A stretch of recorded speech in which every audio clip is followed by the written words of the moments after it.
So, Berto, I thought today we would just read listener and patron emails and respond to them. What do you say? That sounds like a plan. Today we have a special guest with us, Chad. And why don't you introduce yourself? Hi, Chad Bronstein. Yeah? What do you do?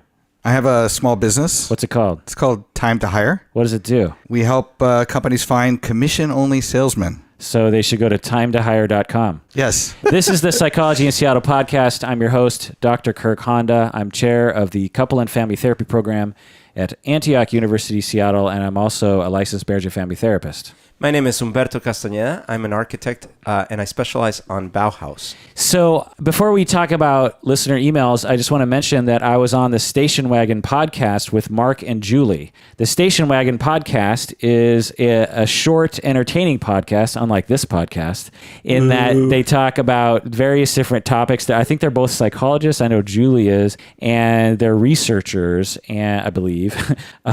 This is a terrible plug because I actually don't really know that much about them, but I know that they do something. I know that the Station Wagon podcast is what it's called. Station Wagon podcast. They're lovely people. Wow. Funny, entertaining, quick. I want to plug for them. Plus, I was on it, and if they have me on it, then and it's gone downhill. It's jumped the shark. They've got it. They need help at this point. So, all right.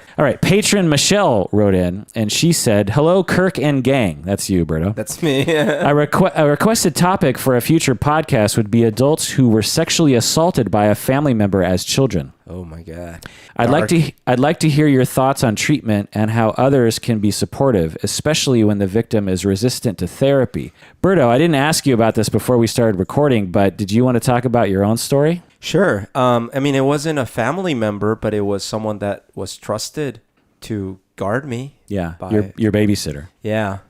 I mean, I've talked about it before, but basically it was when I was 5 years old, living in New York. Anyway, sometimes I would get babysitted by babied satted by the babysitter, by the niece. And she was 12 when I was 5, right?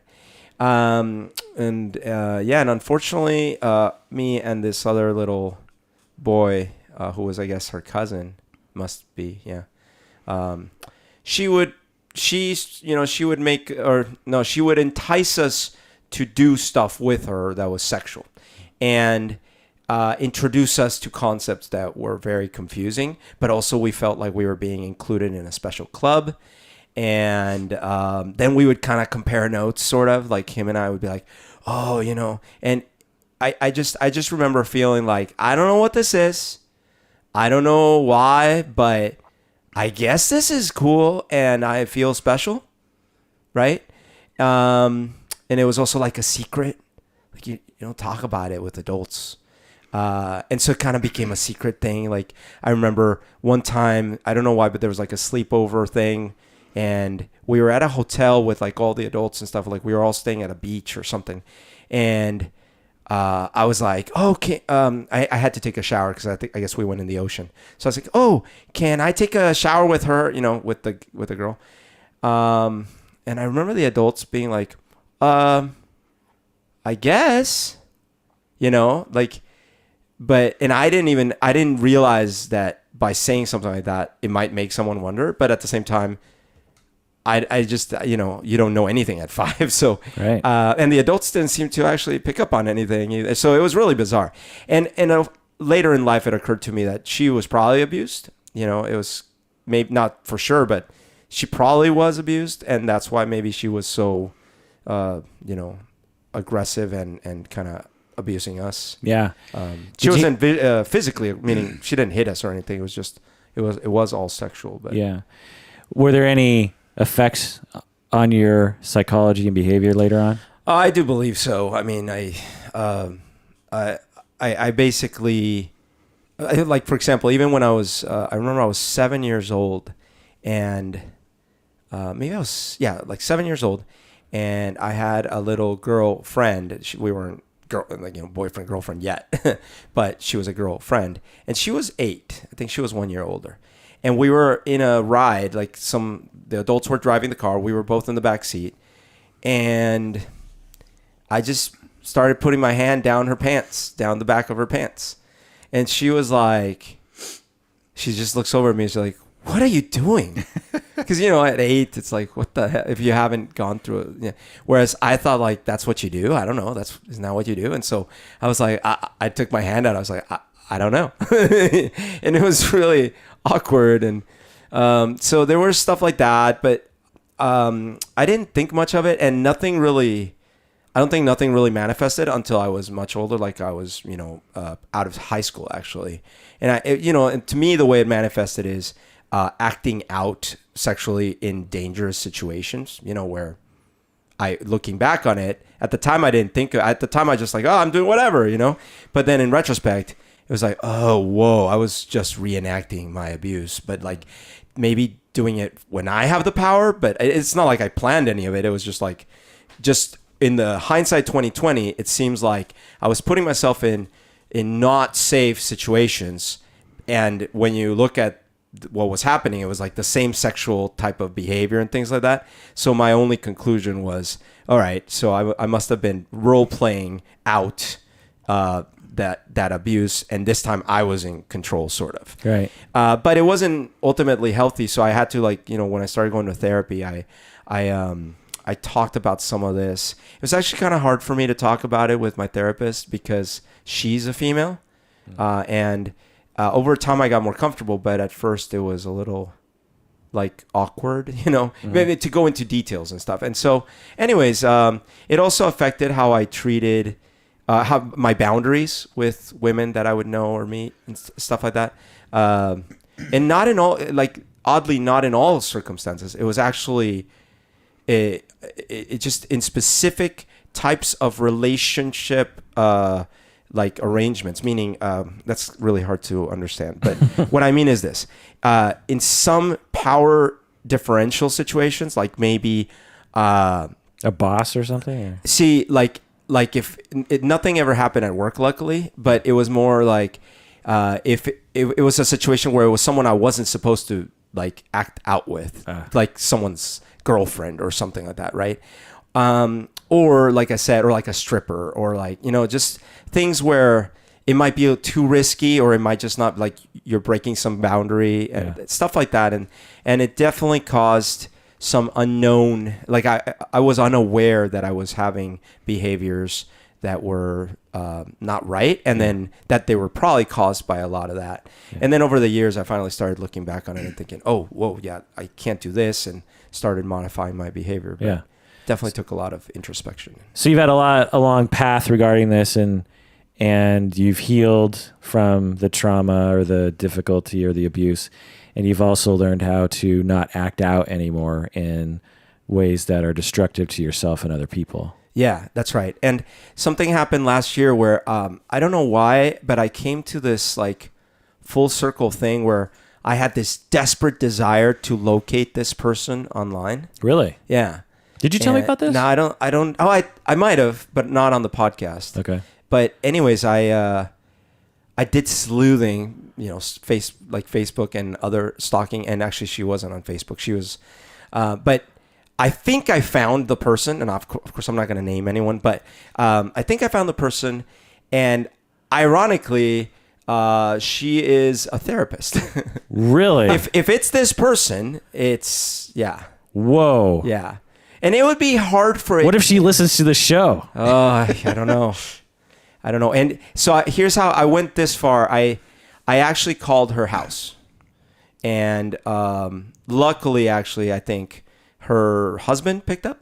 Yeah. And I asked for her, and he said, "Who is this?" It's like, "Oh, just an old friend." And he said, "She's not here. Why are you calling? What is this about?"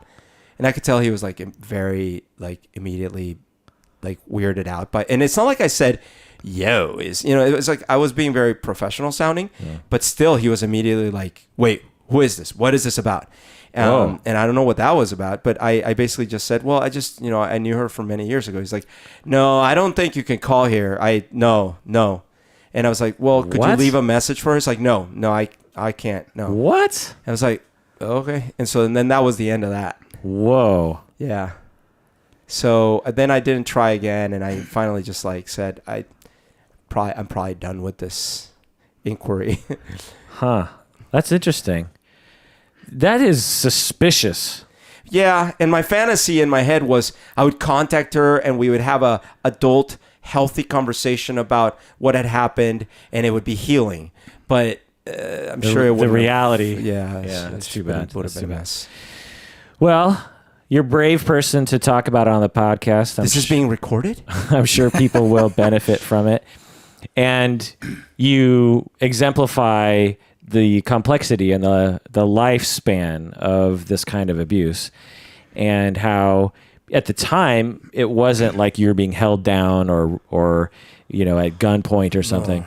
And you even kind of thought you were in a special club, but the early sexualization of a child. And then also as you aged, I'm guessing you realized, wait, I was being exploited. Oh, totally. To be clear, up until like maybe 19 or so, I always thought of the whole thing as like kind of funny. Like, I wouldn't talk about it, but the first time I told a friend, I think I had graduated high school maybe, and it was like, oh yeah, dude, this thing happened to me. Like isn't that crazy? I had not processed it, and I didn't have like the tools to think about it in the context of abuse. I just thought of it like, that's weird. Yeah. In fact, when I was younger, I kind of thought like, oh, that was cool. Yeah. And it's weird. I ran into her when I was 12 years old, and she must have been 17 or something like that. I ran into her in a random party that like there was no reason on earth why she would have been there. But it turns out there was someone knew someone that knew someone. And I was like so shocked when I saw her, but I wasn't like scared. So, in a lot of abuse situations, I could imagine if it was physical or violent and things, like it would probably be so traumatic to see the person. This was very different. I all of a sudden felt like, oh, I know. And I know that you know. And so I remember like looking at her and trying to make eye contact. And I kind of remember her like trying to avoid eye contact. But then it was really weird. It was like, and that, I think we exchanged like 2 words or something. And she definitely did not acknowledge. She pretended not to know me, sort of. But at the same time, kind of not. It was really weird. And obviously it's a long time ago, so I might have been misremembering. But that was the last time I ever saw her. And it had been, 7 years since I had seen her. Yeah. So it was weird, but. Yeah. Well, so patron Michelle asks about treatment and about how to be supportive. And it's a complex issue, but in general, treatment, it depends on the nature of the trauma reaction. Some people have PTSD, simple PTSD or complex PTSD. You could develop personality disorders like borderline. You can develop addictions, or you can have attachment injuries and other kinds of things like that. And so it really depends. The treatment is very varied. For you, the kind of treatment you had was non-PTSD related because it seems like you didn't have PTSD. It was more related to the awareness of how the early sexualization was affecting essentially your urges and your moral compass. Yep. And becoming aware of that and how to manage that was your path. Yeah. And being validated for having the feelings of hurt and exploitation that you had. And just having someone understand that's one path. But there are many other kinds of paths for people. Sure. For instance, if you had been sexually abused by your mother for 10 years, that's a different kind of condition in all likelihood. Yikes. So whereas if you're raped in an alley when you're 35, and that's the first time you've been sexually abused, then that's another different potential treatment path. So it really just depends. But so listen to the other episodes where I talk about that kind of stuff. And generally speaking, when we want to help people, we need to help them to heal from the abuse. That's the main thing. Whatever, abuse causes essentially psychic injury, and so healing is the thing. And therapy can be a wonderful venue for that, but secure relationships can help, and so can self-help, which again I won't go into. But let me ask you guys, how can we be supportive when the survivor is resistant to therapy? Berto, you might be able to relate from the other side of this, or both sides, but how can we be supportive when an abuse survivor and they're very resistant to therapy? How can we be supportive, do you think? I would say listening. Yeah. Let's say I'm in my 20s and I cross a boundary that I shouldn't have. And my friend whose boundary I crossed is now really upset at me and says, you need treatment, right? I could imagine me being like, well, you're weird and crazy. Sorry I did whatever, but whatever. And this like cuts two ways. On the one hand, I never thought that I was doing anything wrong whenever I was doing something wrong. Yeah. I just thought I was like, whatever, it's a party, or I'm drunk, or whatever. Like, what's the big deal? Can we all just get along, right? And in a way, it was like I really wasn't, this wasn't planned behavior. I was like acting out programming in a way, right? But at the same time, I was an adult, and so from the receiving end, like people that have to experience the re-abuse, they, from the one hand, it's really a lot to expect from them to say, hey, understand the context here, right? But the sad thing is that without understanding the context, it might be really hard to help someone get help. Yeah. Because let's say you're part of that family. And let's say, in fact, you can imagine this weird dynamic where the adult abuses the older sibling, and then the older sibling starts abusing the younger sibling, right? And it creates just like a whole mess of chaos. If anyone in that family is trying to help, it could be really easy to point fingers at the middle child as well, right? And of course, in some ways, you have to stop the behavior because now they're abusing the younger sibling. But you kind of have to take into account what triggered it and how it happened in order to be able to even recommend help or help, which can be so hard. I could only imagine being in a family like that and being angry and. Yeah. The general advice I have is similar to what Chad, you're saying, is being a good friend and listening to people.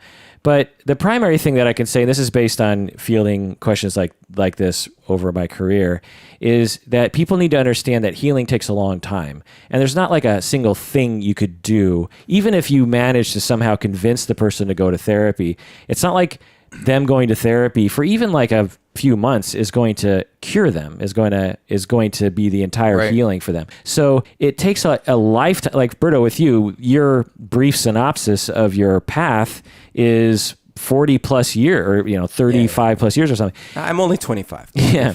And so we're talking about a long path of therapy and thinking and acting, and you acted out after you were in therapy. So it wasn't like therapy fixed you. That's right. You know what I mean? And so, and as with all things in life, it takes experience and wisdom and just having people care about us and realization things. I'm 45. I'm a therapist. I've been looking at my own psyche since I was quite young, which is what led me to psychology in the first place. And I'm still boggled at the things that I'm learning about myself that I didn't know before. I will say, I'm a therapist. I teach this shit. I should know this about myself. And so it takes a long time. So as a friend of someone who is resistant to therapy, understand that there's nothing you can do in an intervention way that's going to solve 90% of the issue.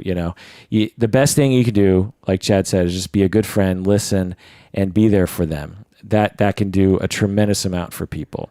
And if you want to, slip in a comment now and then of like, hey, therapy might help, then by all means do that. But don't lay into them, or don't be forceful or judgmental if they don't go. One thing that could help is if that person trying to help has gone to therapy themselves, is to, instead of saying, hey, you might want to go to therapy, just not even say that, but say something like, well, yeah, man, it's got to be so tough. Like, for example, I don't know if you know this, but I go to therapy, and one of the things I've been dealing with, like, it's kind of like that, because then it does a couple of things. Right. One of them is the other person might be like, whoa, you go to therapy?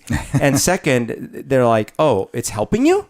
Because I got to tell you, when I was in my 20s, I looked down on going to therapy, and even though my dad was a psychiatrist, my stepdad is a psychiatrist, and for some reason, they're not necessarily therapists, but my mindset was, if I needed therapy, there's something really wrong with me. Well, guess what? There was kind of something really wrong with me, and I needed therapy. But the thing that triggered me, as I've talked about in podcasts before, it was a panic attack. If I hadn't had a panic attack, I probably wouldn't have gone to therapy because I was like, who needs it, right? Interesting. The other thing I'll say in conclusion is you also need to protect yourself. As a friend of someone who has been abused, not only is it painful to watch them suffer and to be unhealed from that abuse, it's also potentially true that you are going to be the recipient of some kind of abuse or some kind of pain being around that person. And so if that's the case, you have the right to protect yourself from that within reason. There are a lot of people I find that write emails like this, like Petra and Michelle. They're very nice people and they're very giving people, and they are self-sacrificial. And I don't think that that's fair to people that are around people. So, protect yourself. Like karate or Karate? karate? Karate. Well, that does it for this episode of Psychology in Seattle. I thought we were going to talk about more emails, but Berto's story was so interesting that we stuck with it for a while. So that does it for this episode of Psychology in Seattle. Thanks for joining us out there. Please take care of yourself because you deserve it.